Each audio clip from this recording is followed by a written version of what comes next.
comment connaître, nous sommes dans les vrais. Comment connaître que tu es dans les vrais. Comment connaître notre église, nous sommes dans les vrais. Comment connaître que cet pasteur est dans les vrais. C'est ça le thème. Otobandi Lelo.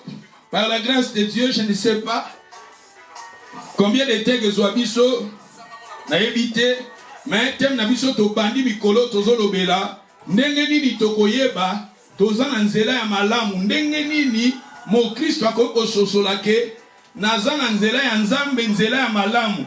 Ndenge nini nakoki koyeba ke église o nga nazo prier eze église ya malamu. Ndenge nini nakoki koyeba ke pasteur oyo azo kambanga azo dans les vrais. Ndenge nini nakoki koyeba ke moi-même aussi je suis dans les vrais. Ndenge nini nakoki koyeba ke nga yo moko pe okoki koyeba ke oza dans les vrais. C'est ça le thème. Parce que biso bato tozana ndenge na biso tojijaka makambo. Biso bato tozana ndenge na biso totalaka makambo. Peut-être na biso bato pona omona ke tu es dans les vrais. Na église, peut-être faut en église moko boye où ils en a 5000 membres, ils en a 55 000 membres. Ils en a église à Mineneza. Église musu bazo bengango ba rena. Hein, bazo bengango ba méga church. Ba méga church eza ba church moko oyo 25 000 membres. 25 000 membres, 55 000 membres. Ah, ceux qui ont prié l'église, on dit, ah, vraiment, nous sommes dans les vrais. Non, ça, peut-être les avis sont bateaux, dès que tout le monde a la macam. Au moment dans l'église, nazo kende, lokola, tozan mix, na kat l'église nabiso, tozali banglais baza, tozan l'église nabiso, tozan na ba Welsh baza n'engliso, tozan na Cardiff, awa na Welsh, na pays d'égal. L'église nabiso tozana ba jama tozana ba africain ba Zimbabwe ba Centrafrica ba Kenya tozana ba sali bekolo wana nyonso tozana ba français l'église musu lelo koma na sim église ba tia ba drapeau ebele c'est-à-dire l'église nabiso ezana ba communauté ebele Quand on a battu l'église, ce n'est pas mauvais. Et ça bien, quand on a battu l'église, il faut grandir. La Bible nous dit, soyez féconds. La fécondité, et ça peut fécondité spirituelle, et ça fécondité aussi, numérique aussi. Zambé tanga sali motolobi, soyez féconds. Zambé soué naye, tous à la fécond. Même l'église, dans la naissance de l'église primitive, dans les livres des Actes, la Bible nous dit, l'église croissait. Et quand les apôtres ils ont commencé à prêcher, la Bible nous dit ils ont gagné 3000 hommes. Le jour de la Pentecôte, va gagner que 3000 hommes. C'est-à-dire la croissance est très important aussi. Mais la croissance c'était Ekogi Kolobake. Nous sommes dans les vrais.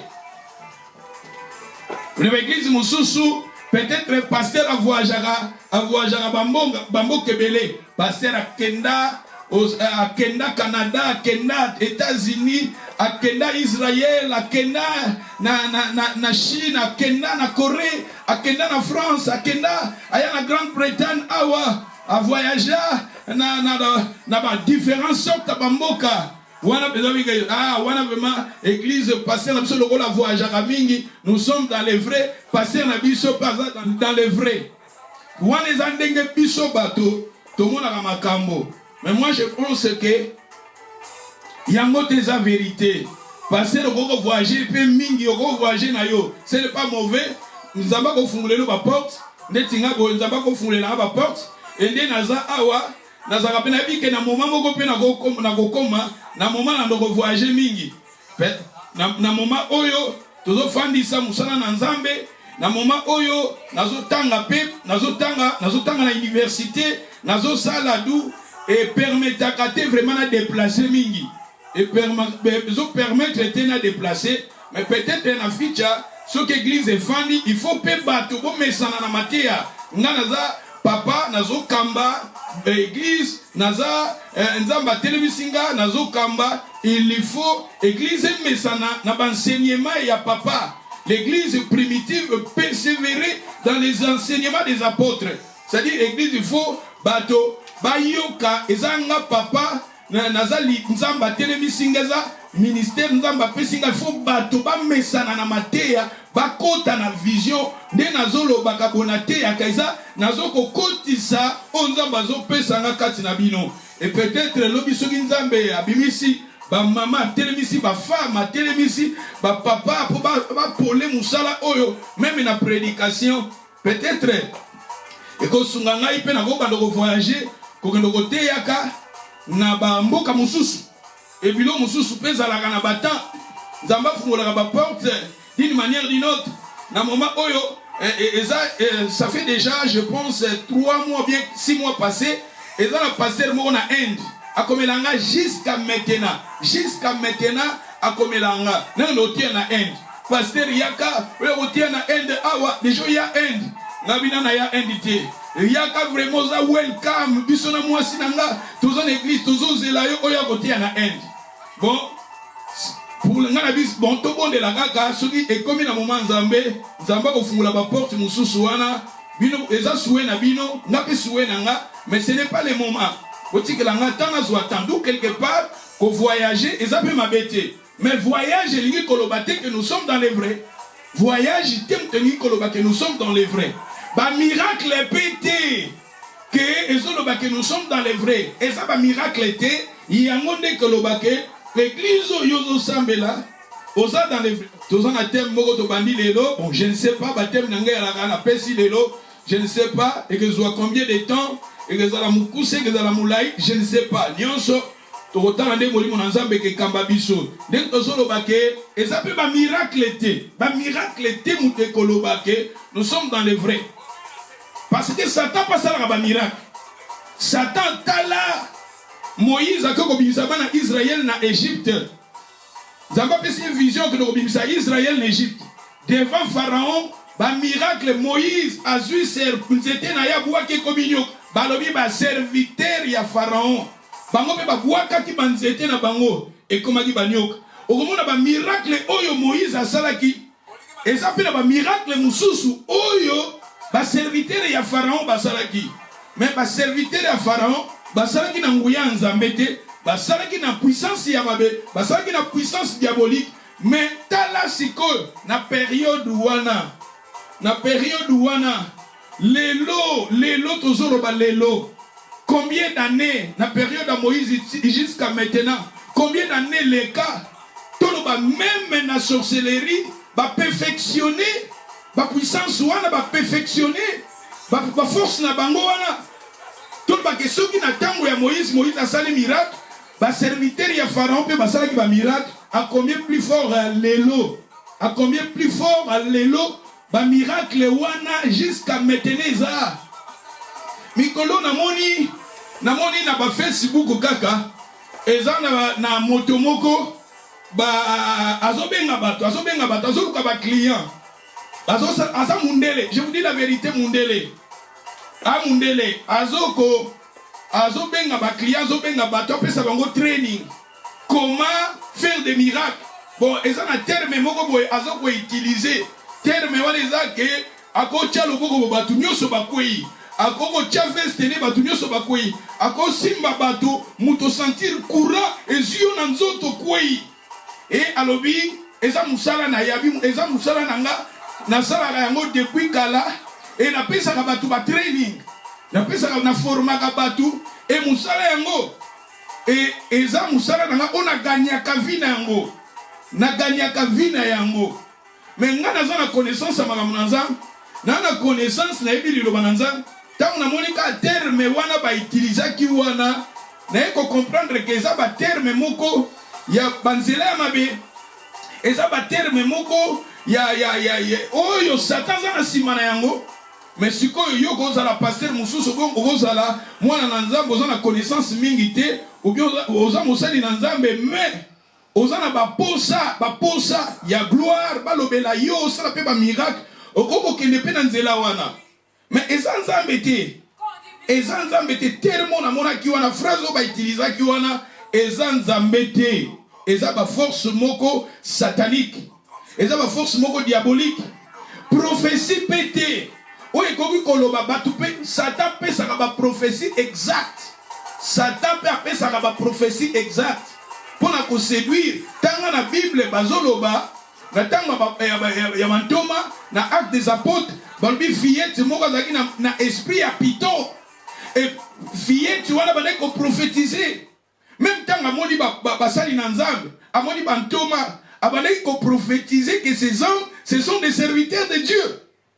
Prophétie na ezalaki exact mais ezalaki puissance moko ya mabe ezalaki esprit ya piton tandis que esprit ya piton wana ezaba force moko ya mabe diabolique.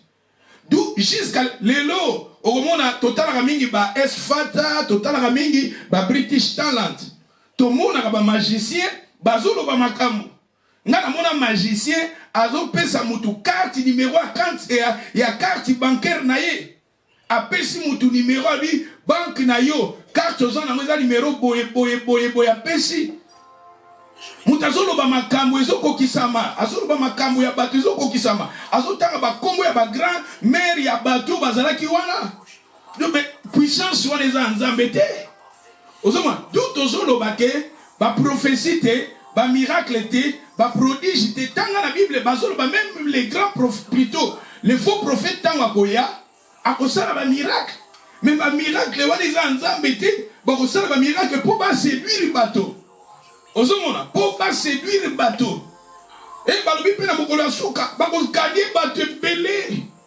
bafoule ebele bakoganye d'où miracle te prophétie te tozana ba prophétie pe ya nzambe eza nzambe pe aprophétisaka nzambe plutôt apesaka ba message exact nzambe na biso aprophétisaka nzambe asalaka ba miracle pe eza biblique ba miracle pe tozana besoin nango tomona ba miracle tokoko diaboliser ba miracle nyonso te tokoko diaboliser ba prophétie nyonso te tokoko diaboliser pe te ou bien nzambe asalaka na ye mais ba faux pe baza ebele tanga lelo même lelo na période na biso ba pasteur mingi bazakaka mingi ba omona mingi bazaka ba prophète mingi tala kaka ba prophète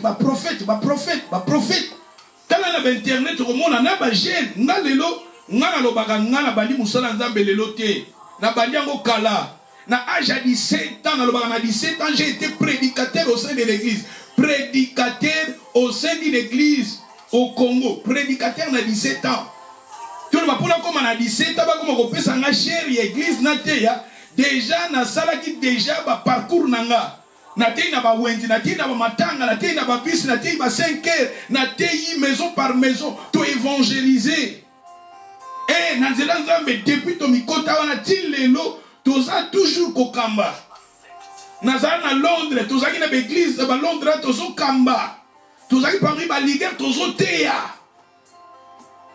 nzamba fungula ba porte tolongwa ba Londres toya ngaso na ya Londres za pona makambo nzambe na ya awa pona makambo ya nzambe et je suis ndenge na ba âge lelo pona bandi yango jeune nakosa na habité plus de na sali plus de 30 ans na sali plus de 30 ans na mkote plus de 30 ans na koteya plus de 30 ans na makambo ozobola mais tozo teya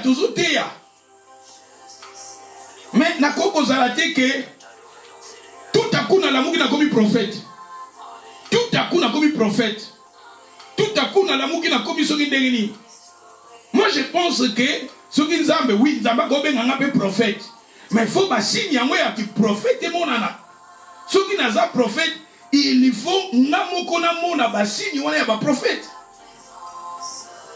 et ba soki naza apôtre ba signe wana ya apôtre fait monana ozomona lelo komona ba pasteur baza muke ba évangéliste baza muke mingi bazaka ba apôtre komona mutabongoli motema 2 jours 3 jours a combien apôtre a combien prophète nzambe pe azana direct nzamba ko benga pe mutu lelo avec le temps nzamba comme si mutu wana 200 300 comme si apôtre tout ça mais nazolo ba faux ezande belé ba faux ezebelé au mona mingi ba archibishop ba évêque ba évêque nyonso wana ba titre wana nyonso eza nango ba titre moko honorifique Et ça n'a pas ma bête, mais toujours loba yango te que loba que nous sommes dans les vrais. Et là on a parlé à wanza balingi na bana nanza metoyeba ba titre wana te yango de koko loba que nous sommes dans les vrais. Non. Moi je pense que titre a bien dit naza ah je suis pasteur. Moussa naza pasteur. Na tiara bana nanza moi nanza bazana la problème. Je suis là na ko consoler, na prier, tout ça nazo motiver, je suis là. Peut-être peut-être naza na ba qualité pe mususu parce que na ba vidéo ba Cardiff koya côté ya sango malamu neti botoza a tozo te ya combien d'années nous sommes là tozo te ya mais ba tu musu ba apôtre musu ba ba apôtre bien ba prophète musu ba ko koya ko fanda wate plus de 20 ans 19 ans quand na terrain moko boye oyo eza fertilité mais tu es là tu ozo te ya kaka ozo te ya pour prédicateur nyonso alors on a souci que à travailler peut-être pendant 5 ans à mon avoué il y a œuvre naïe mais biso toza je suis toujours là nazo motiver bato balinganga te oyo bazo yokanga nazo motiver bango je suis là na kabola rapete bato mususu même au église te na communauté aussi problème na ko kende oza malade bensinga hôpital à Cardiff awa combien de fois na kendango. Combien de fois hôpital on a au la bateau? Bateau ba yak église te bata communauté na kenda ko tala na kenda ko prier pour la bateau tout ça. Jésus na communauté Jésus na za pasteur na kati ya communauté. D'où na zolo baké ezate ke ba titre ne ko koloba ke nous sommes dans les vrais. Ezate ba miracle ne zolo baké nous sommes dans les vrais. Ezate ba voyage ne zolo baké nous sommes dans les vrais. Ezate beaucoup de gens dans l'église ne zolo baké nous sommes dans les vrais. Ezate ke mix dans l'église moko ba ekolo ba avantage ya l'église wana mix ya bekolo ezala ba avantage ebele. Netinga boelelo tozote ya na lingala. Mais je suis là, nazo travailler, na travailler en coulisses, en anglais, na perfectionner anglais. Parce qu'il en a besoin, na misala isika to salaka, naza na ba Zimbabweyen, naza na ba Kenyan, naza na ba Sud-Africain. On naza pe na posa na invité bango ba ya l'église. Naza na ba Welsh mindele. Oh bango moko mona mutalwi na yo visiter l'église. Nga na invité ke, yebo ka un jour pour prier à na koya l'église na bino. C'est-à-dire que Batouana, Jésus lui allez faites toutes les nations, mes disciples. Il faut prolonger vision nanga. Abraham nzamba bengi Abraham abi bamboko yo zomona. Bamboko ngana ko pesa yo. C'est-à-dire nzamba bengi biso, ce que zo dépendre nangai bamboko na zomona, et ça bamboko nzamba ko pesa nga. Ce qui n'a besoin na bandoko tia en anglais pour na gagner be kolo wana mususu pa bandoko ya. Et bamboko nazolinga na mona eza bamboko nzamba ko pesanga mais eza babiloko moko oyo peut-être avant regard na biso ezalaki na yango te mais lelo tozo net na bi kenga na koma ko travailler je travaille chaque jour pour na perfectionnement ya anglais na ngapo un jour na ko pe ko te yango lelo.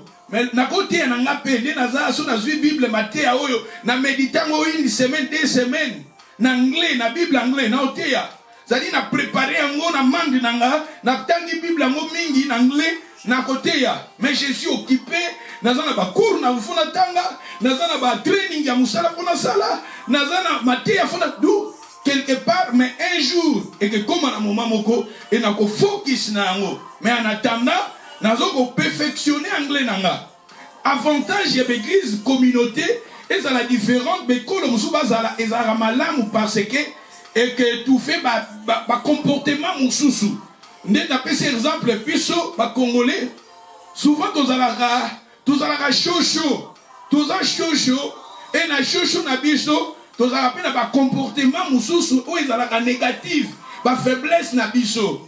Aux hommes de l'église, ceux qui sont dans une communauté différente, un comportement wana et qu'ils ont un impact. Aux hommes qui tout fait par comportement wana. Parce que comme on a même des Welsh, des Anglais, même des Zimbabweens, des Centrafricains, bango nyoso pe bazana culture na bango, bazana ba bizaleli na bango différent na biso. Congolais à Brazzaville, Angolais, la culture tout ça différent. Congolais dans la façon naie, Congolais à Congolais dans la façon naie. Angolais au pina uta Angola, azami la façon naie. Ozomona bekolo wana sikoyo, soki li lobananzambe sangisi biso. Toza sikoyo ebele et que tout fait sikoyo comportement mususu et que tout fait attitude mususu ya communauté na biso avantage na monde yango wana mais li koloba te ke eférente que toza église moko vrai non eza bongo te li koloba te ke l'église na biso mindele baza ebele ndenge li koloba ke toza vrai non eza yango te eza pete ke côté en anglais na koko zawe nazotia pena na chiluba nazotia na kikongo ezo dépendre kana bato bazoyokanga bino bozoyokanga maté ya fo bato bayokango na lango bango bazango na facilité neti bible bi la foi vient de ce qu'on entend vient de la parole de Dieu peut-être ceux qui na lobi awake neti na bika na musala na biso bato bekolo mususu balobaka anglais bakomi kokota siko na prière en ligne et que tindanga siko na banokoti en anglais pona yebi ke baza en ligne bazolandanga parce que na musala na teyaka bango na anglais soki naza na université bakolegi nanga baétudiant na teyaka bango na anglais parce que baza bacongolais te d'où le même anglais nazoteya bango soki lelo baye bakomi koya na église je suis obligé na teya bango na langue wana oyo bango bazoyeba mais nayebi ke nde naza awa oyo nyonso bazolandanga balobaka lingala yango tozoteya na langue oyo boza na facilité ya koyoka mpo bozoyokanga bien parce que foi ekekola foi na yo ekekola na oyo ozoyoka ozomona du nde toza awa biso tolobaka lingala yango tozoteya na lingala mais elingi koloba te ke oyo nazoteya nde na anglais nde naza vrai non elingi koloba te ke nazoteya nde na français nde naza vrai non elingi koloba te ke nazoteya nde na balangue mosusu nde naza vrai non elingi koloba pe te ke bato bazoteya na français baza wrong ou bien baza na erreur te na lobi bongo te nazoloba ke tokokoteya na biso na balangue wana nyonso eza nango mabe te eza ezodépendre na vision ya yo pasteur mais nga nazoloba lelo tolingi toparle tolakisa na mozindo makambo nini oyo ekelakisa ke toza dans le vrai ou bien makambo nini oyo ekoki kolakisa ke nous sommes dans le faux même na yo moko ozolandanga awa ndenge nini okoyeba ke tu es dans le vrai ndenge nini okoyeba ke je suis dans le vrai elingi koloba te ke bamiracle nde ozomona na vie na yo omoni bamiracle makambo na yo ezokende tout ça elingi koloba ke oza dans le vrai non eza pe bongo te du quelque part elingi koloba pe te mutu oyo azobela ye nde aza dans le faux non elingi koloba pe te ke mutu oyo aza na baproblème na vie na ye akutani na baproblème badifficulté na vie na ye bien libala nde ekomi brisé musala na ya perdre musala na ye azwi baproblème na vie ke mutu wana aza dans le wrong ou bien aza na nzela ya mabe non mutu mosusu mpe akoki kozala azovivre bacirconstance difficile na vie na ye mais il est dans le vrai na teya biso baépreuve mpe ezalaka bamoment ya baépreuve ezalaka ya babriseme ezalaka bamoment mosusu nzambe alekisi azobrise yo mais tu es dans le vrai église mpe kokozala eza dans le vrai mais ezovivre badifficulté okoki poza dans le vrai mais baproblème ozopase nango na vie na yo na foyer na yo na mosala na yo ozocomprendre te et arrivaka mpe mais tu es dans le vrai pour quelque part les amateya oyo nzambe alingi toyoka tozala na connaissance ndenge nini basini oyo nakopesa eza basini moko erataka te eza basini moko exact oyo ezolakisa ke nous sommes dans le vrai basini nalingi na parler na biso basini wana nde kolakisa ke l'église nous sommes dans le vrai pasteur oyo aza dans le vrai prophète oyo aza dans le vrai parce que na moment oyo nalobi ke toza na moment baprophète bato nyonso baza baprophète eza na baprophète mosusu aza prophète en ligne azalaka en ligne akambaka bato boye te aza na bato te akambaka azaka na 5 personnes te akamba kaza prophète dans les na live yende na internet aza prophète te ba prophète wana ce sont na éviter son ko lobandeli bon tu peux être aussi appelé par Dieu peut-être au bandaki église peut qui n'a pas problème on se retrouver seul aux autres en live mais les gens qui sont bazo bimisaka batu na église bo bima na église bo fanga na bandako bo prier na bandako tout ça mais moi je ne pense que wana ezako kaka ko affaiblir christianisme ezaka ko affaiblir christianisme parce que c'est peu important to sangana ka to prier ensemble ba témoignage toujours ka ba témoignage ensemble les ont motivé foi na biso parce que kotika la nanda ko prier nanda ko seul mais vie de prière ezaka chrétien combo nzoka tous en a besoin il y a chrétienté il y a comboté tous en a besoin il y a chrétienté et à la active et à la vivante.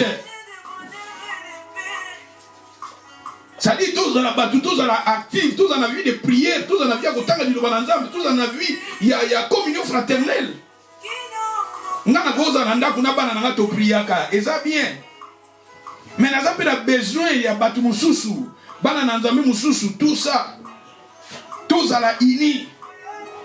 Batu wazo batu babi mara l'église yeso tanga batu église na Jérusalem église à Jérusalem ezaki pe na batu belé. L'église à Corinthe, ba ville à Corinthe, ba Éphèse, c'était des églises. Mais l'église wana e bandaki na banda ku mesuka na banda kuti, ba kuma na ba bâtiment.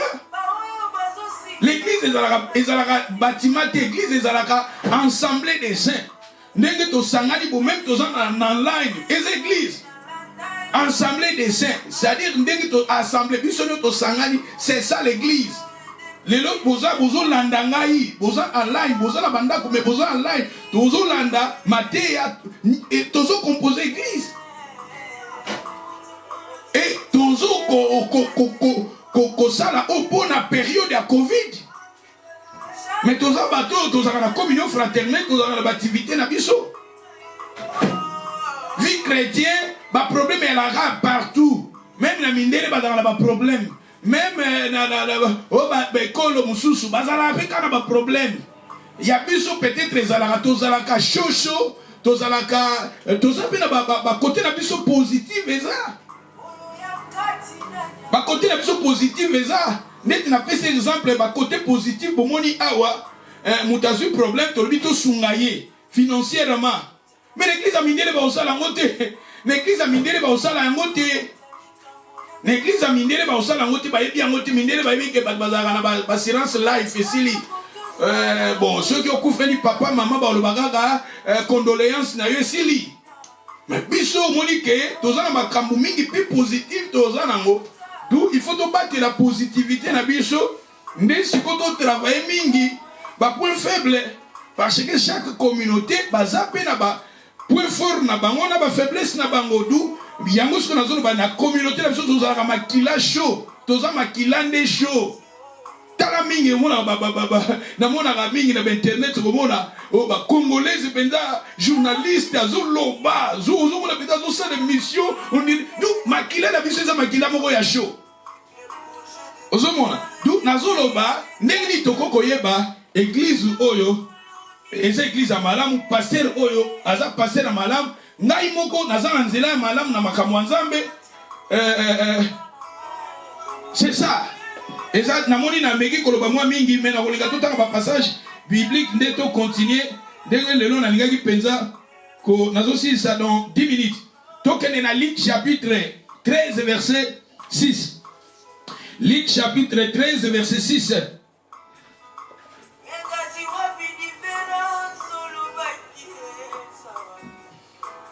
Mususu aza prophète toujours online aza prophète bandi bibaye ba resika fanda gate baye bi adresse na yete beaucoup tanaye kana online prophète mutungandi naza awa je suis votre pasteur boyebi ndaku nanga boyebi comportement nanga boyebi ndaku nanga boyebi bana nanga c'est-à-dire naza mutu boko naza na kati ya communauté nazo kamba pe église naza ko kamba donc ezana babilo musu na osala yango te po ezana babilo ko ezokanganga Et ça, na babilongo ils ont kanganga. Osiko yo prophète.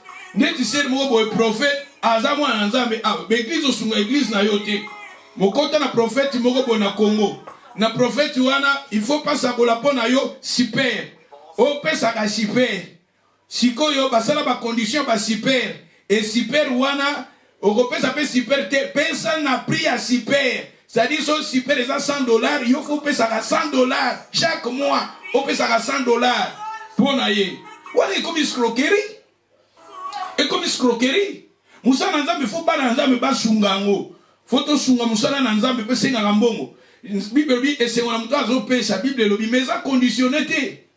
To côté ya bana na nzambe to sunga musala na nzambe parce que en donnant to kopambwama. Tango zopesa et que pesa melo Bible lobi. Mais na ko ya ko conditionner nyonso te. Na conditionna yo sala musala na yo mutu soka za reconnaissant akosunga. Mutakutana na Congo na mutakutana pasteur. Ezana no fiche faut remplir. Au pesi $20 nan wana. Eza tango zana besoin babonde la pona yo batekeli yo mai. Mai somba mai $30. C'est-à-dire kaka babiloko wana déjà ezu yo bambongo ebele. Bon ngana ebite ba passer ebele, o ngana mona bazana ba makambo ebele, basenga batu bambongo soki ndenge nini. Ko senga mbongo ya mabete. Mais ce que comme il n'a pas abuse et comme il mauvais. Ce que comme il a abusé, ça c'est mauvais. Et les bisos awa, tout ça la rabana nzambe bosunga, tout ça parce que pesa melayo, tout ça tozoteya. D'où moi na nzambe consciemment foyer bake ah. Te, faut pena sunga kamusala na nzambe. Pour Bible c'est lobby ango. Bible lobby et lobby ango. Tomoni Isaac azali na nyonso tala histoire à Isaac.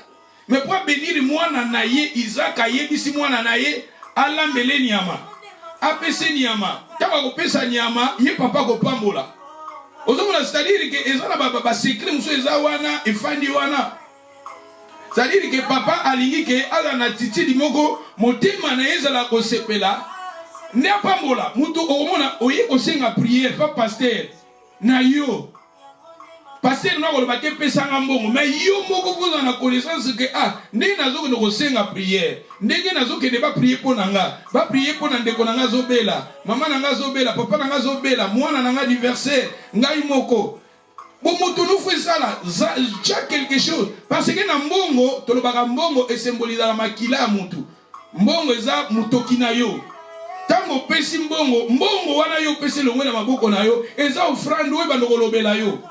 Et pendant lobela yo, tout le monde balobi que offrande ya Abel et pendant qui koloba devant Zambé. Ozomona. Balobi Corneille, balobi prière à Corneille na ba offrande na yeba omone pendant qui koloba. D'où tant ozo pesa pa Zambé et que loba mais escroquerie c'est mauvais. Le dimanche passé je vous ai parlé na Naman.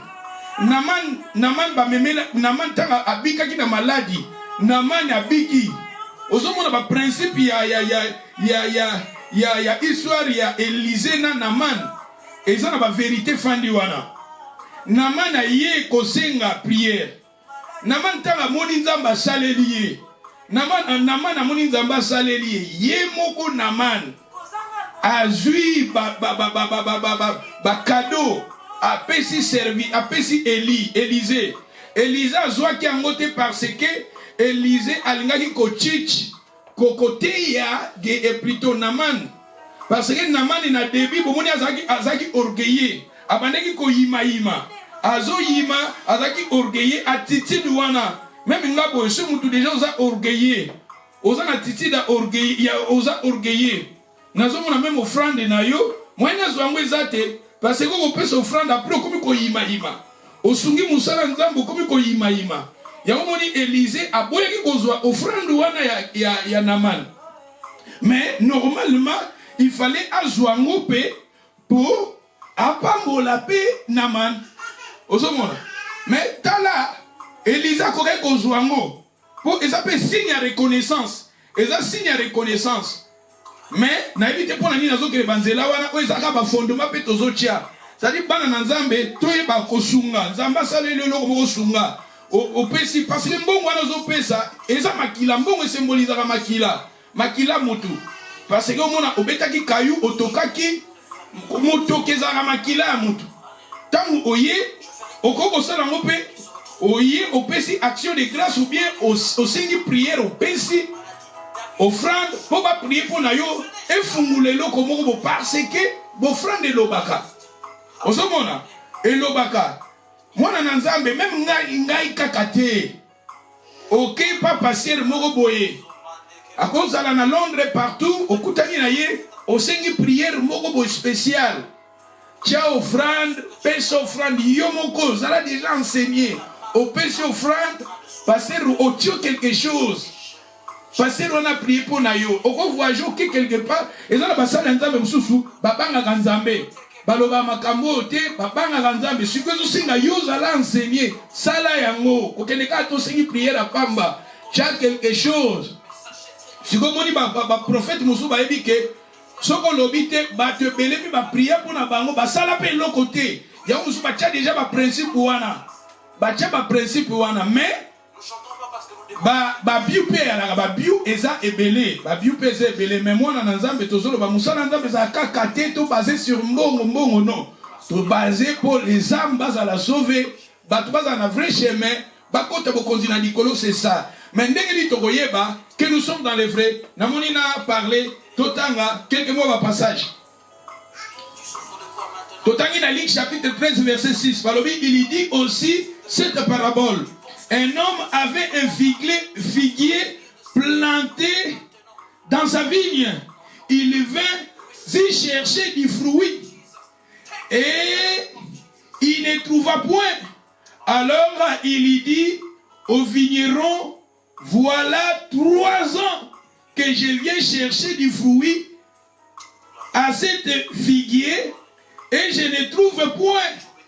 Coupez-les. Pourquoi occupait-il la terre inutilement? Le vigneron lui répondit, Seigneur, laissez-les encore. Cette année, je creuserai tout autour. J'y mettrai du figuier. Peut-être l'avenir donnera-t-il du fruit. Sinon, tu les couperas. Sinon, tu les couperas. Passage oyo, eza Jésus moutapé ça qui yango. Bazo parler. Jésus a lobi que Jésus a pesi parabole, a pesi l'ICC. A lobi que ezaki na motomoko. Azalaki na nzete ya figuier na ye. Azalaki na nzete ya figuier. Et nzete ya figuier azalaki na yango. Chaque fois. Azalaki koya poata la bambuma. Na nzete wana. Soué ya mokolo elanga wana soué ya mokolo nzete wana soué na ye ezalaki amona ba fruit na kati ya nzete wana balobi pendant 3 ans chaque année la Bible nous dit chaque année tala le maître azaki na patience et chaque année le maître venait pour chercher du fruit azoya chaque année pour na koluka Kolukambuma. Et dans nzete wana, mais la Bible nous dit, amona qui fruité pendant 3 ans. Pendant 3 ans, les maîtres venaient pour chercher du fruit. Alors bien sûr, on a fruité. Abengi ba vigneron, abengi ba travailleur, alors bien, nzete oyo, nazomo nezo soit place à pamba, nezo soit mabele à pamba. Bo couper yango. Puis au bout tabambumate. Et les vignerons balobi non le maître tika yango toko creuser tout autour na yango toko soa ba fumier toko soa ba matiti ya kopola tozui ba salité ya ba nyama to tina pembeni to pesango fumier santé pour permettre ebota bambuma et peut-être ceux qui boti bambuma te toko kata yango. C'est-à-dire que tozomona eza parabole Jésus appelle ça qui. Mais na kati ya parabole o eza na ba vérité ya koyekola. Nzete oyo. Topé ces exemples sikoyo et boteki na ba mbumate. Ba creuser tout autour na yango, ba creuser yango, ba bongisi yango, ba tie ba fumier, ba tie tout ça pour permettre que nzete za na ba condition ya bien. Mais après des années nzete eboti mbuma te. Nzete wana bakokata yango parce que ezozwa mabele, ezozwaka place inutilement comme la Bible nous dit. Souhait ya maître ezake nzete na ye ebota ba fruit. Souhait ya maître eza, le maître il avait mis ses serviteurs, il avait mis ses vignerons, ils étaient là pour prendre soin ya nzete pour nzete ebota ba fruit. Parce que le maître venait chaque année chercher. Vous voyez même dans la Bible, na teki biso Matthieu amoko Jésus ayaki na nzete amonaki nzete moko amoni makasi eza kitoko, makasi ezaki kitoko ezo tirer bateau, mais Jésus a poussana amonaki mbuma te, et Jésus a lakelaki mbuma nzete wana mabe parce que Jésus souhaite ezaki amona mbuma. C'est-à-dire ma sœur, mon frère, pour te comprendre que pour tous à la vraie église, si nous voulons être une église vraie, si tu veux être un chrétien vrai, si tu veux voir un homme de Dieu, connaître un homme de Dieu, il est dans les vrais, il y a des fruits, seulement les fruits, et ça là-bas fruits, n'est que là qui ça que nous sommes dans les vrais. Ce sont des fruits dès que là qui ça que vous êtes dans les vrais. Ce sont des fruits dès que là qui ça que votre église est dans les vrais. Ce sont des fruits dès que prouvez que tu es dans les vrais. Ce sont des fruits dès que l'église que tu es, vous êtes dans les vrais. Ce sont des fruits. Regarde, parle ici, le maître cherchait des fruits. Ce que sont pas fruits exatés. On a place inutilement. C'est-à-dire que les gens chrétiens sont basés sur le nzete oyo. Basés sur le nzete oyo, pas de fruits. Tu écoutes le message, mais pas de fruits. Tu es là, 2 ans, 3 ans, pas de fruits. Peut-être, on est en église, mais pas de fruits. Et tu as la peau que nous sommes dans les vrais, ce sont des fruits. Pour la que votre pasteur, il est dans les vrais, ce sont des fruits. La Bible nous dit, on connaît l'arbre par son fruit.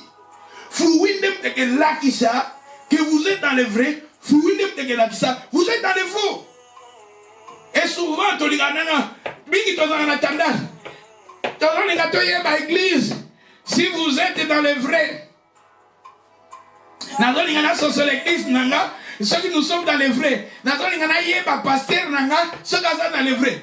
Avant nous tout dans l'église, avant nous tout dans le pasteur, tout dans nous yomoko. Est-ce que tu es dans les vrais? Et pour connaître que tu es dans les vrais, ce sont tes fruits prouvera que vous êtes dans les vrais. Avant de connaître l'église est dans les vrais, avant de connaître que le pasteur est dans les vrais, d'abord posons-nous la question, est-ce que toi-même, ta vie, comme tu vis, est-ce que tu es dans les vrais? Pour connaître que tu es dans les vrais, il faut des fruits. Ce sont tes fruits. Ce sont tes fruits. Yokaka boy. Webi nzembo wa mukilia, webi nzembo moko boye, yaba orkesi ya mboka na biso. Yokaka boye.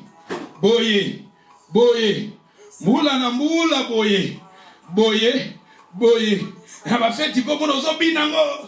Fête na ba fête na l'église to bina ka fo batia master telema binela nkolo tout ça telema binela nzambe na louange ezaka na nguya nzamba sala ofandi wana kilo mais na ba fête ezalaka to keka fête. Na feti kaka omona bachinze mbomoko boye mutu ye moko elenga feti akoti e omona ukoti bali bobina yo moko e banzembo mususu oyo kaka yo kaka boye aboye e boye mutu paso bina mbula na mbula ozobina yo mbula bazolo bana yo mbula na mbula boye boye tandis que Jésus alingi bandimi wana te yo kaka boye alingi nzete wana te zala kaka boye Jésus a lobi 3 ans. Le maître a dit 3 ans, il venait chaque temps. Oui, chiffre 3, et ça a chiffre et la résurrection. Chiffre 3, et ça a chiffre et la coupe à Jésus. Oui, Jésus, Tango, dans le temple, Jésus a dit détruisez ces temples. C'est le passage de l'évangile. A dit détruisez ces temples. Dans le livre de Jean, dans Matthieu, a dit détruisez ces temples dans 3 jours. Dans le Tongango. Ah, oui, pour nous tonga temple, qui sont 40 années. Il y a dans 3 jours. Tandis que Babosanaki, les gens, ils ont oublié que Jésus parlait de sa mort. Parce que les chiffres 3 parlent de la mort de Jésus et la résurrection. Il y a longtemps que Jésus a couché après 3 jours, Jésus a sécuit. Il faut comprendre que le message de Jésus a l'obakawana et les aragane pour la koufa naye. On évite là. Jésus a koufa qui pendant 3 ans. 3 ans, le maître venait. Parce que les chiffres 3, le Seigneur voulait que fruit et botaba, plutôt nous étions botaba fruit. Son souhait que son arbre est porté par fruit. Parce que par fruit dès que nous sommes dans les vrais. Ce sont des fruits prouvera que nous sommes dans les vrais. Tes fruits, tes fruits. Il y a un monde que l'obake, tu es dans les vrais. Il y a un monde nous a dans les fausses. Vous êtes dans les faux. Aux en faux, aux autres ils parce que passer à en faux. Il y a un monde en faux, aux autres ils dans l'église les vrai. D'abord posons-nous la question, est-ce que toi-même, est-ce que moi-même je suis dans les vrais? Pour que tu arrives à connaître que tu es dans les vrais, ce sont des fruits. Ce sont des fruits. Regardez ici les maîtres à Siliki. Abiba Katanzete place Pamba. Pendant 3 ans, le chiffre 3, c'est la résurrection. La mort de Jésus, la résurrection. Tandis que dans la croix, Jésus a dit tout est accompli. Quand on parle de la mort de Jésus, là où Jésus était crucifié, Jésus était crucifié pour que toi tu deviennes riche. Jésus était crucifié pour que toi tu produises des fruits. Jésus était ressuscité, plutôt mort. Jésus était mort afin que toi tu deviennes forte. Jésus était mort afin que toi tu produises des fruits. Obota bambouma. Parce que bambouma, nous sommes dans les vrais. Ce sont des fruits. Il y a un monde que nous sommes dans les vrais. Bah fruits. Bamboumande mute que le batoza nanzele a malam. Bamboumande que le bake yo. Oza nanzele anzambe. Oza penzo kutani nanzambe. Ozwi nzele a bien. Eza ba fruits. Parce que awa mettre siliki po ngunzete boti ba fruité. Mettre biba katango parce que na mort à Jésus, Jésus était déjà mort. Jésus a koufi pour na yo pour yo comme libre. Jésus a koufi pour na yo produire ba fruits. Jésus a koufi a pesi bobo inaye, il était crucifié ni. Il était crucifié, il était rejeté, il était injurié. Tout ça, il a pris tes malédictions, il a pris tes échecs pour que toi tu deviennes libre. Pour que toi tu produises des fruits. Mais jusqu'à maintenant, dans les regards spirituels, chaque fois le Seigneur vient dans ta vie,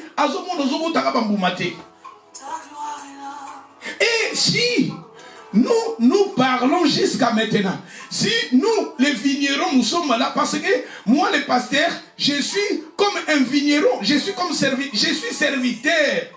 Comme awa barobi ba serviteur ne barobi maître ko katoka tangona muté to tia ba matiti to tia ba fumier pembeni peut-être ba fumier wana et que tinda yo produise ba okota bambuma et naza vigneron naza serviteur à Jésus. C'est-à-dire, à travers mes enseignements, mes prières, mes conseils, nazawana nazo tiaba ba fimier na pembeni ya vie na yo ya bomo na yo ya vie na yo spirituel pour que tu obota ba fruit. Talasiko, posons-nous maintenant la question. Combien des années tu es dans la foi? Et dans cette foi-là, dans cette chemin-là, regardez, est-ce que tu as déjà au bout déjà bambouma. Depuis nasala 5 ans, nasala 10 ans. Est-ce que au bout déjà bambouma? Ou bien yo kaka boye. Moula na moula boye.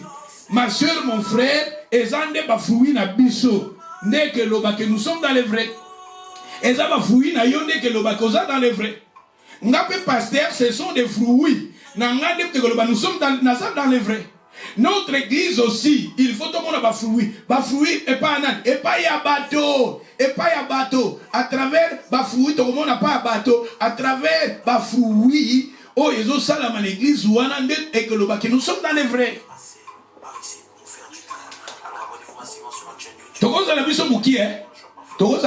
Mais nous sommes dans les vrais. Église nous sommes à cause de belé, mais baza dans les fosses. D'où ba fruinde et ça important. J'ai watomonique ba fruit. Mettre la zone ba fruit. Et ce qu'on produit ba fruité. Babi ba ko couper yo. Ba ko couper yo, ba ko boire ko na moto. Ko couper on les a même dans les derniers temps. Dans les derniers jours, écoute, dans les derniers jours, tu iras en enfer. Parce que vie na biso toza image ya nzete oyo.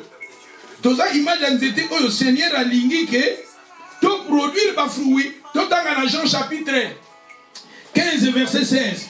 Namoni Jean chapitre 15 verset 16. Balobi, ce n'est pas vous qui m'avez choisi, mais moi je vous ai choisi. Je vous ai établi afin que vous alliez et que vous portez du fruit. Et que votre fruit demeure, afin que ce que vous demanderez au Père à mon nom, il vous donne. Ce n'est pas vous qui m'avez choisi, c'est moi je vous ai choisi. Jésus Azoroba. Ezayenda poniyo, aponinga. C'est-à-dire aponayo ma chère. Jésus aponangai, ngapa ponanga. Il nous a appelés, je vous ai parlé aussi sur les Élis. Et la personne qui répond, n'a appelé comme Élie. Mais comment tu peux répondre à l'appel de Dieu? Ce sont des gens qui produisent des fruits. Quand nous produisons des fruits en nous, automatiquement nous sommes classés parmi les Élis. Parce qu'il y a beaucoup d'appelés, mais peu d'Élis. Des Élis, ce sont des gens oh, yo babadi ko produire des fruits. Alors, c'est lui, il t'a choisi, il m'a choisi, mais son but était que nous produisions des fruits. Il t'a appelé, il m'a appelé, il m'a choisi, il t'a choisi. Son but est que tu produises des fruits, parce que des fruits, ce sont des épreuves. Oh, on dit que nous sommes dans les vrais. Et si vous ne produisez pas de fruits, aux ananzela ya malamuté, vigneron. Vigneron je suis dans les vrais. Je suis dans les vrais. Nazo bongisa yo pour yo produire ma fruit, mozo pour produire ma fruit te. Ta vigneron souci na ye, ba matia totea, tozo ko encourager ba, tozo te ba matia msu totea keza dire. Yo mo bezanga mo nazo te yango, nazo mi yo kana ma wapo ni nazo te yango. Mais je suis serviteur, je suis là, non pour accomplir ma volonté, mais la volonté du Seigneur. Mais je suis obligé de faire. Mais tozote yango souhait ça que maté yango tozote ya eza lokola ba fumier o tozotia tout autour ya vie na yo po yo bota ba fruit. Po yo nzete yo zande nzete. Jésus a bien quelque part, vous êtes, vous êtes bandité, vous êtes bandité à Kokauka. Seigneur a dit, yo, ozwa santé, ozwa bamate ya moko, ya kitoko, po yo ozanzete, po ozanzete, pour produire ma fruit. Jérémie, quelque part, 17, verset 1 jusqu'à 5, bazoloba. Toza lokola nzete, ou ekonami pembeni ya mai. Ou ezoko zwaka. Ils ont mai na barachi. Et il faut que mbouma souhait à Seigneur, il faut produire ma fruit parce que ma fruit nous sommes dans le vrai. Ozomona ba fruit que nous sommes dans le vrai. Balobi aponinga na yo ce n'est pas biso ne to poni yenda ponayo mais aponayo a établir yo. Balobi awa bona na malamu. Babi, dans Jean 15, verset 6, 16, Babi, ce n'est pas vous qui m'avez choisi. Moi, je vous ai choisi. Je vous ai établi. Il t'a établi où? Dans l'établissement où il y a deux sens. Établissement où il y a dans les deux niveaux. Premièrement, il nous a établis dans son royaume, dans sa famille. Nous sommes dans sa famille. Lisez la Bible. La Bible nous dit, nous ne sommes pas les gens du dehors, mais nous sommes des gens de la maison de Dieu, cité de Dieu, concitoyens des saints. Nous appartenons dans les familles royales. Na pesa biso ba passage yango na ba Colossiens, ba Éphésiens, bazo lo banabiso ke toza ba étranger te, ni les gens du dehors, mais nous sommes des concitoyens des saints, gens de la maison de Dieu. Quand il t'a pris, il t'a établi dans son royaume. Quelque part, il nous a pris, il nous a transférés dans les royaumes. Il nous a pris dans les ténèbres. Il t'a transféré dans les royaumes de sa lumière. Et quand le Seigneur a tiré dans le royaume de la lumière, dans le baga mingi tozalaka lokola, dans le baga carte bancaire, dans le baga même mbongo, même la définition. Biso tozosala ba finance, finance définition en mbongo ezalaka pe ba pince ba mbongo ya mabende eza mbongo. Mais la définition pe mbongo ezalaka pe électrique. Électronique. Mbongo ezalaka électronique, mbongo comment même esprit. Na définition ya mbongo to batuni mbongo ezali na finance, faut le baké mbongo. Ndenge to sala ba virement bancaire, on a c'est-à-dire mbongo na virer mbongo na kolongo la mbongo na compte na nga na virer mbongo na compte ya ser mbongo na compte na yo ozolandanga. Na minute mbongo ekomi wana. Mais tandis que sur aujourd'hui 30 ans passés, 40 ans passés, mbongo ezalaki nazo voyager, nazo na ba sac ya mbongo. Faut na même mbongo papier, même mbongo eza suka papier te. Même mbongo comme esprit. Mbongo nazo kende naza na carte, mais mbongo eza na carte. Naza na mbongo à papier te, ya cash te, mais à partir ya carte, nazo utiliser mbongo eza na carte.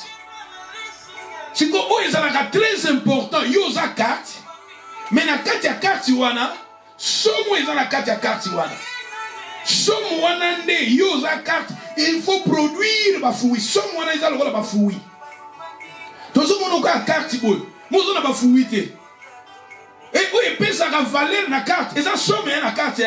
La carte mususu omona ngo boye eza mukie mais eza na somme ya makasi na kati wana ba carte mususu omona ngo boye soki ya kombo nini mais eza na oyoka ba minus eza na ba overdraw.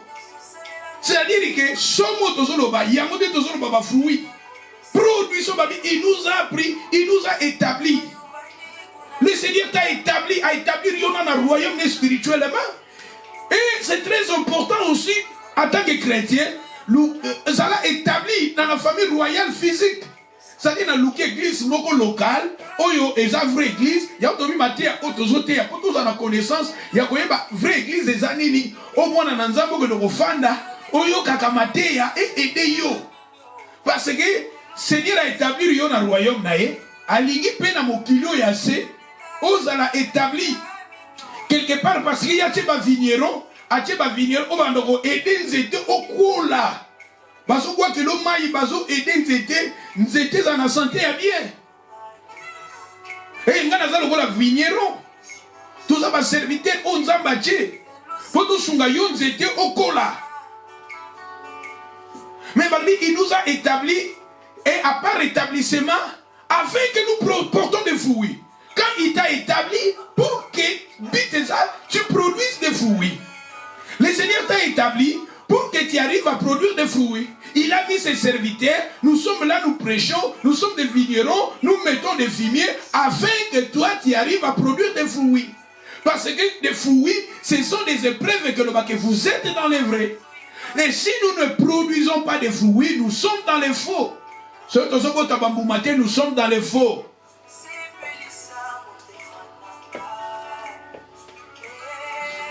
Afin que nous portons des fruits et que votre fruit demeure. Et ça permanent. Tes fruits, il faut que fruits en la demeurer. 2 ans, 3 ans, 4 ans, 5 ans, 10 ans. Il faut que ma fruit n'a plus est demeuré. Et ça c'est que na 2016 vraiment wana penza nazaki mo Kristo makasi melelo. Ma caméra de l'église l'emisanga. Tu ozoko to ba fruit. Yo comment mon dibiga a passé. La foi maintenant, montrez-moi ta foi maintenant.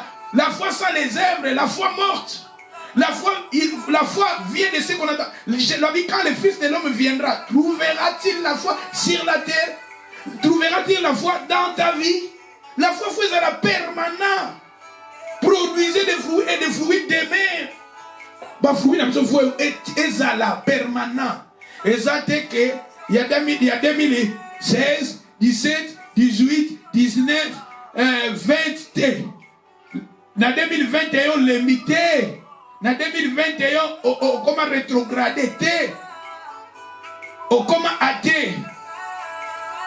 Apostasie et joyauté. Le Seigneur veut que il faut que tes fruits demeurent. Vous savez, bah fruits n'a pas fruits et demeurer. Et balobi après balobi et après cela demandez ce que vous voulez. Demandez à mon nom. Il faut aussi demander à son nom. Demandez au nom de Jésus. D'où ce sont des principes. Obisoba na nzambe. Toko kisaka yango te. Toko kisaka yango te. Tozana ba fruité. Ba fruité za nango te. Sikoyo ozo yo za no na ba fruité. Mozo lingoye banano. Est-ce muto za liboso na yo? Est-ce que ça dans les vrais? Église za liboso na yo. Est-ce que ça dans les vrais? Pasteur za liboso na yo. Est-ce que ça dans les vrais? Posons-nous maintenant la question des questions. Est-ce que nous sommes dans les vrais? Est-ce que tu es dans les vrais? Oui bien. Voilà, non. Vrai dollar. Oui, même dans la zone de Awa, bateau basala ba passeport. Ba yekola ka bateau bakanga ba faux passeport. Ba yekola ka ba vrai passeport. Donc bazo yekola ba vrai passeport. Na ba vrai passeport wana ceux qui baza devant un faux passeport ba ko yeba yango rapide. Bateau ndeti ozosala na ba bateau basala na ba frontière ba mboka na ba plutôt na ba entrer ba mboka na ba nini na ba douane ou bien tant tozo lingo kota na ba immigration wana ba étudier ka ba vrai passeport bazo e ba bon savoir biso tozo en Angleterre vrai passeport ya ba français za randeni vrai passeport ba américain la randeni ba passeport ngo ezala ka couleur nini ba papier nango ezala ba couleur ndenge nini na kati bazo ko étudier ba différentes sortes ba passeport wana ba passeport ba africain ya la randeni baza ko étudier ba vrai passeport et quand baza devant un faux passeport ba ko yeba automatiquement baza devant le faux passeport pour déjà ba étudier à le vrai on peut comprendre maintenant. Celui qui est devant ta face, il est dans les faux. Le pasteur est dans les faux. L'église est dans les faux. C'est ça parce que toi-même tu es dans les vrais. Même la zone de finance. Dans la finance, la vraie finance, au moins 5 livres. Soit 5 livres, 10 livres. 10 livres en boka, on a 5 livres. Talabalia suana, talabambongoana. Au moins 5 livres, ba papier nango era, ba papier les en ba combo nango.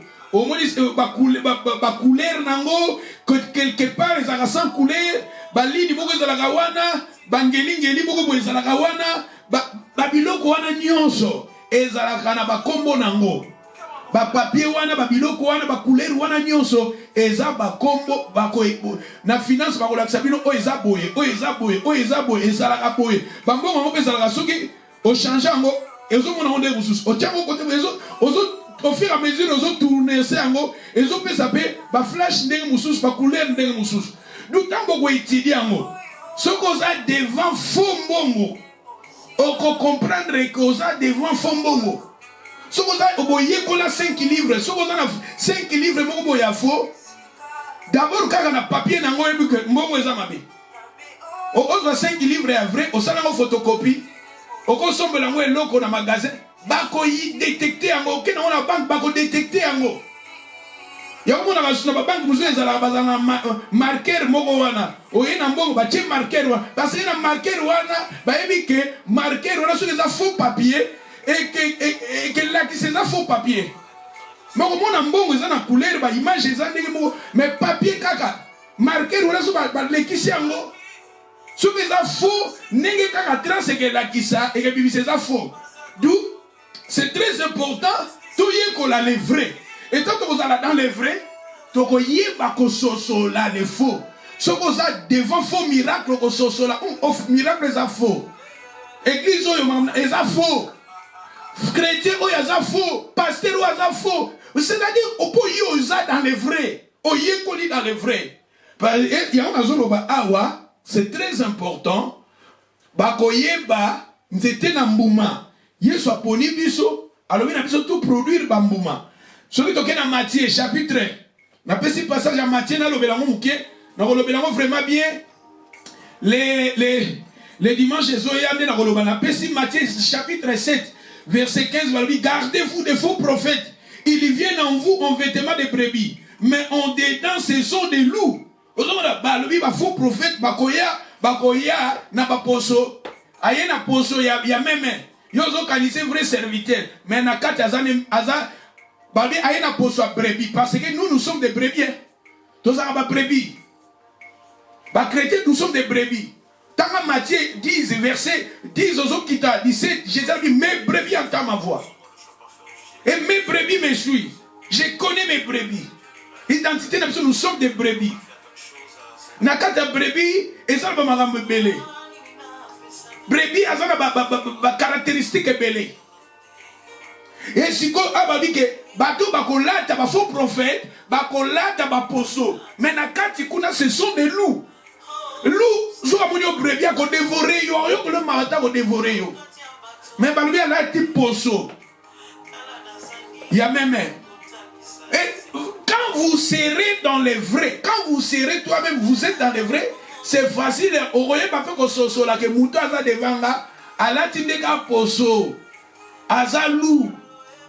Si yo mozo oza dans les vrais, au soso là. Si ko yo oza dans les faux, ozo lingo yeba mouton aza liboso na yo so aza dans les faux. Yo moko nanu. Faut comme on a la lumière.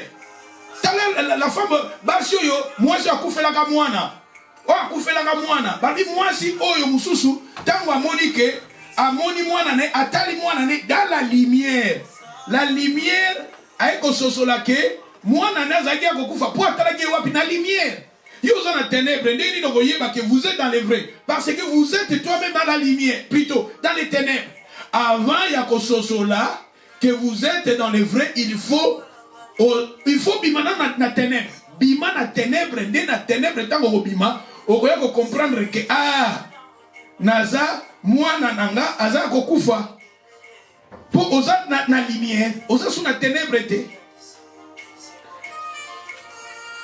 Du awa bazoloba awa na pesi me na kokende nango musika na lito tanga kaka na ko développer ngo po il fallait na stopper. Na 16 balobi Bokoye babango, vous les reconnaîtrez à leurs fruits, tu vois. Tokoye babafo na leurs fruits. Les faux, ce ne sont pas toujours des pasteurs, ce sont aussi des fidèles. Ce sont aussi des fidèles. Bakoye bayo à travers tes fruits. Tes fruits prouvera que vous êtes dans les vrais. Babi bakoye babango nambuma na bango. Na 17 balobi banze tout balobi awa tout. Babi ba abre nyonso banzete nyonso balobi esala nini et bon plutôt babi banzete ya malamu et produira ba fruit nango pe ya malamu banzete ya mabepe et produisaka ba fruit ya mabe ozomona asko bazo parler na ba fruit ya malamu na ba fruit ya mabe mais tandis que kuna totangi balobi ke nzete zo bota ko ba fruit te mais tandis que ici balobi ke banzete vous ezobota ba fruit mais ça ba bonne fruit banzete vous ezobota ba fruit mais ce sont des mauvaises fruits nako continuer ngo peut-être namoni na suka soko tangi na verset 20 balobi c'est donc à l'air fruit que bokosani bokoyeba bango à l'air fruit tout le monde dit ah tozo parler ba fruit ndem de la kisa que vous êtes nous sommes dans les vrais. C'est ça, moi je pense que je m'arrête ici. Moutunion si que vous abondez là pendant 2 minutes. Yebisan Nzambe olobeli biso comment nakoki koyeba que je suis dans les vrais. Nzambe sunganga na produire ba fruit toko kende nango na muzindo koyekola ba fruit yango. Mais awa na tozolo banalo ba fruit en général. Bonde la Nzambe yebisan Nzambe na yoki message no lobeli ngai. Sungangai na bota bambuma. Nabota bambuma et awa to ekotanga na passage ya suka balabi nzete ya mabe bota bambuma mabe ya malamu bota bambuma ya malamu Mais biso photo za banzita malam tobo tabambuma malam. Ce que siko yozo no oza nzeta malam, mozo produire bambuma ya mabe. Oza mbuma ya malam te. Ozo mona, oza nzete ya mabe. Parce que nzete ya malam, il faut produire bambuma ya malam. Nzete ya mabe, il faut produire bambuma ya mabe. Yozo no babo, nga je suis dans les vrais.